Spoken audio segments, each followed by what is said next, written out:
श्रवण मास महात्म्य तीसरा अध्याय। सनत कुमार बोले, हे भगवान, आपने श्रवण मासों का संक्षिप्त वर्णन किया है।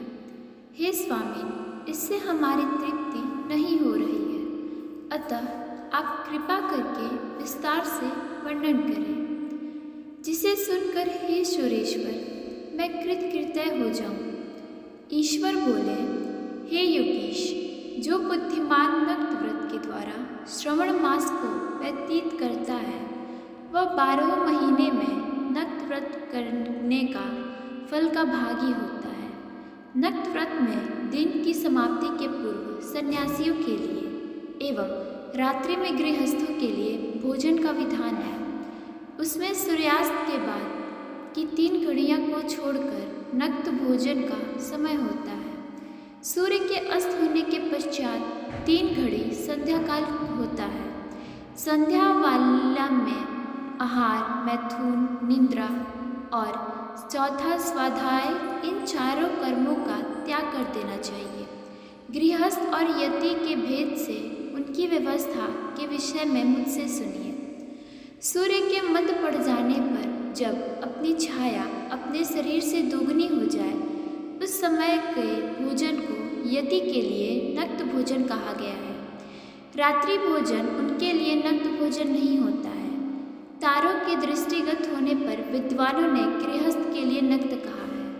यति के लिए दिन के 8वें भाग के शेष रहने पर भोजन का विधान है। उसके लिए रात्रि में भोजन का निषेध किया गया है।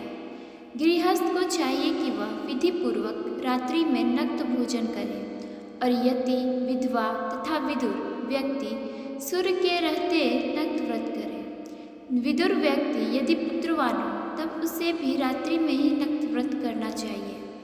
अनाश्रमी हो या अथवा आश्रमी हो अथवा पत्नी रहित हो अथवा पुत्रवान हो, उन्हें रात्रि में नक्त व्रत करना चाहिए।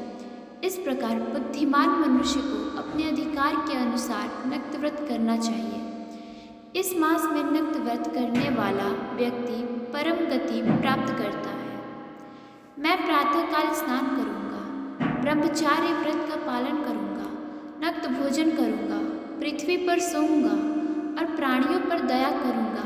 हे देव, इस व्रत को प्रारंभ करने पर यदि मैं मर जाऊँ तो हे जगतपते, आपकी कृपा से मेरा व्रत पूर्ण हो। ऐसा संकल्प करके बुद्धिमान व्यक्ति को श्रवण मास में प्रतिदिन नक्त व्रत करना चाहिए। इस प्रकार नक्त व्रत करने वाला मुझे अत्यंत प्रिय होता है। ब्राह्मण के द्वारा अथवा स्वयं ही अतिरुद्र, महारुद्र अथवा रुद्र मंत्र से महीने भर प्रतिदिन अभिषेक करना चाहिए। हे वत्स, मैं उस व्यक्ति पर प्रसन्न हो जाता हूँ क्योंकि मैं जलधारा से अत्यंत प्रीति रखने वाला हूँ, अथवा रुद्र मंत्र के द्वारा मेरे लिए अत्यंत प्रीतिकर होम प्रतिदिन करना चाहिए। अपने लिए जो भी भोज्य पदार्थ अथवा सुखोपभोग की वस्तु अति प्रिय हो, संकल्प करके उन्हें श्रेष्ठ ब्राह्मण को प्रदान करके स्वयं महीने भर उन पदार्थों का त्याग करना चाहिए। हे मुने, अब इसके बाद उत्तम लक्ष्मी पूजा विधि को सुनिए। लक्ष्मी चाहने वाले अथवा शांति की इच्छा वाले मनुष्य को लक्ष्य बिल्व पत्रों या लक्ष्य दूर्वादलों से शिव की पूजा करनी चाहिए। आयु की कामना करने वाले को चंपा के लक्ष्य पुष्पों तथा विद्या चाहने वाले व्यक्ति को मल्लिका या चमेली के लक्ष्य पुष्पों से श्रीहरि का पूजा करना चाहिए। शिव तथा विष्णु की प्रसन्नता तुलसी के दलों से सिद्ध होती है।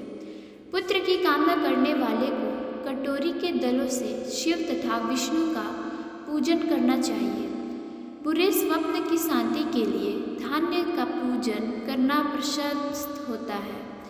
देव के समक्ष निर्मित किए गए रंगवल्ली यदि भिन्न रंगों से रचित पद्य, स्वास्तिक और चक्र आदि से प्रभु की पूजा करनी चाहिए। इस प्रकार सभी मनोरथों को सिद्ध करने के लिए सभी प्रकार के पुष्पों से यदि मनुष्य लक्ष्य पूजा करे तो शिव जी प्रसन्न होंगे।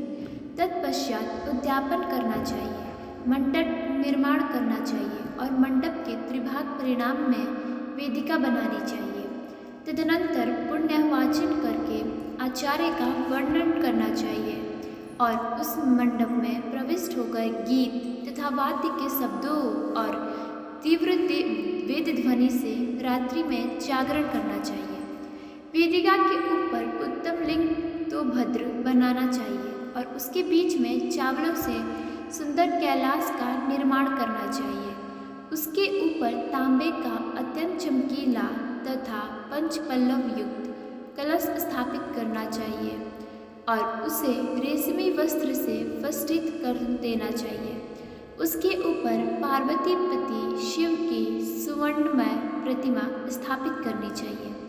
तत्पश्चात पंचामृत पूर्वक धूप दीप तथा नैवेद्य से उस प्रतिमा की पूजा करनी चाहिए और गीत वाद्य नृत्य तथा वेद शास्त्र तथा पुराणों के पाठ के द्वारा रात्रि में जागरण करना चाहिए। इसके बाद प्रातःकाल भली भांति स्नान करके पवित्र हो जाना चाहिए और अपनी शाखा में निर्दिष्ट विधान के अनुसार वेदिका निर्माण करना चाहिए। तत्पश्चात मूल मंत्र से या गायत्री मंत्र से या शिव के सहस्त्र नामों के द्वारा तिल तथा घृत मिश्रित खीर से होम करना चाहिए अथवा जिस मंत्र से पूजा की गई है उसी से होम करके पुण्याहुति डालनी चाहिए। इसके बाद वस्त्र अलंकार तथा भूषणों से भली भांति आचार्य का पूजन करना चाहिए। तत्पश्चात अन्य ब्राह्मणों का पूजन करना चाहिए और उन्हें दक्षिणा देनी चाहिए। जिस वस्तु से उमापति शिव की लक्ष्य पूजा की हो उसका दान करना चाहिए। स्वर्णमयी मूर्ति बनाकर शिव की पूजा करनी चाहिए। यदि दीप कर्म किया हो तो उस दीपक का दान करना चाहिए। चांदी का दीपक और स्वर्ण की वर्तिका अर्थात बत्ती बनाकर उसे गोघृत से भरकर सभी कामनाओं और अर्थ की सिद्धि के लिए उसे दान करना चाहिए। इसके बाद प्रभु से क्षमा प्रार्थना करनी चाहिए और अंत में 100 ब्राह्मणों को भोजन कराना चाहिए। हे मुने, जो व्यक्ति इस प्रकार पूजा करता है मैं उस पर प्रसन्न होता हूँ। उसमें भी जो श्रावण मास में पूजा करता है उसका अनंत फल मिलता है। यदि आपके लिए अत्यंत प्रिय कोई वस्तु अब मुझे अर्पण करने का विचार से इस मास में कोई त्यागता है तो अब उसका फल सुनिए।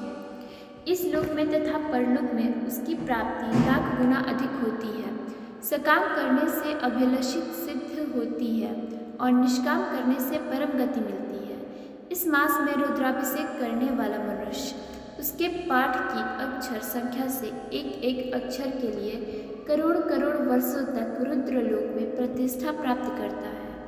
पंचामृत का अभिषेक करने से मनुष्य अमरत्व प्राप्त करता है। इस मास में जो मनुष्य भूमि पर शयन करता है उसका फल भी मुझसे सुनिए।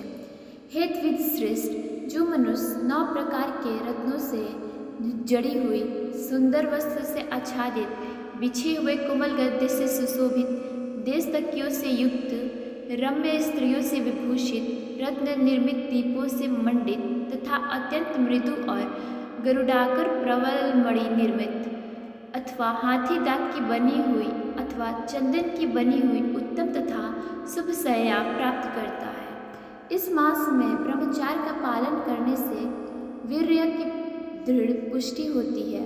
ओज बल शरीर की दृढ़ता और जो भी धर्म के विषय के पारक होते हैं वह सब उसे प्राप्त हो जाता है। निष्काम ब्रह्मचार्य व्रति को साक्षात ब्रह्म प्राप्ति होती है और सकाम को स्वर्ग तथा सुंदर देवांगनाओं की प्राप्ति होती है।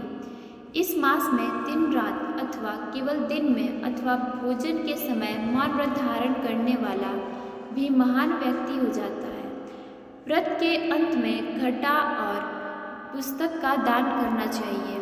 मौन व्रत के महात्म्य से मनुष्य सभी शास्त्रों में कुशल तथा वेद वेदांगों में पारंगत हो जाता है तथा बुद्धि में बृहस्पति के समान हो जाता है। मौन धारण करने वाले का किसी से कलह नहीं होता, अतः मौन व्रत अत्यंत उत्कृष्ट है। धन्यवाद। राधे राधे।